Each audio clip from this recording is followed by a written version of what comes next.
Now, at a place like Berkshire Hathaway or even the Daily Journal, we've done better than average.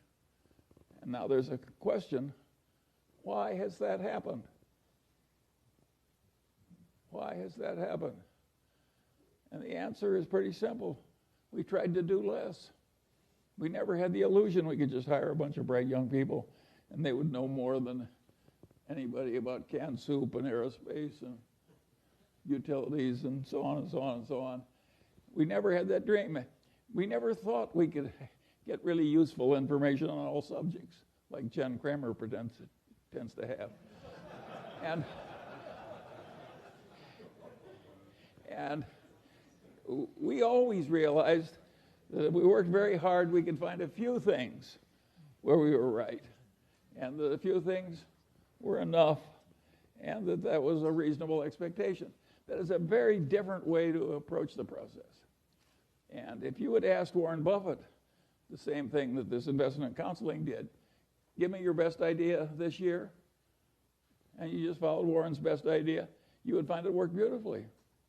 But he would, trying to know the whole, he would give you one or two stocks.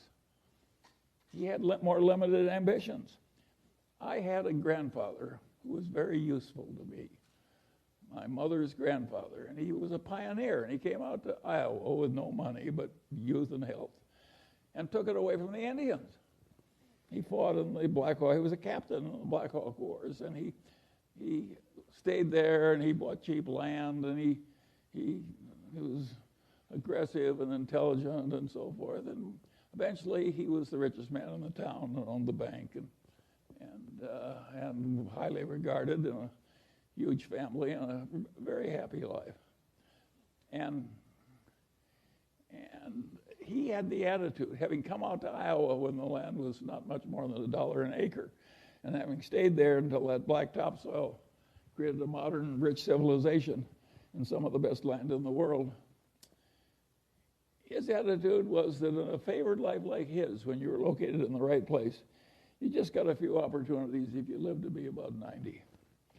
And the trick in coming out well was seizing a few opportunities that were your fair share that came along when they did.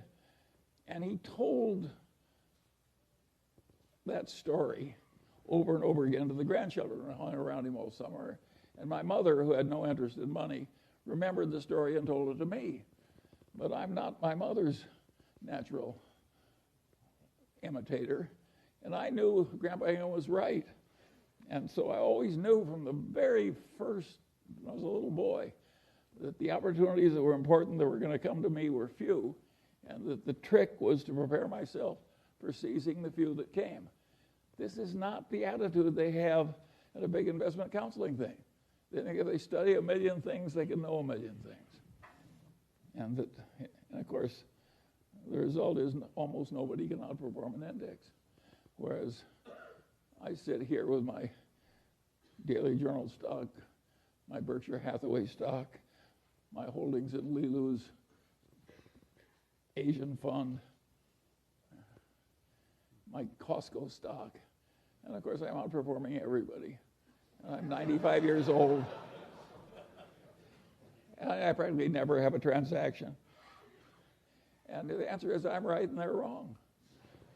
And that's why it's worked for me and not for them. And now the question is, do you want to be more like me or more like them?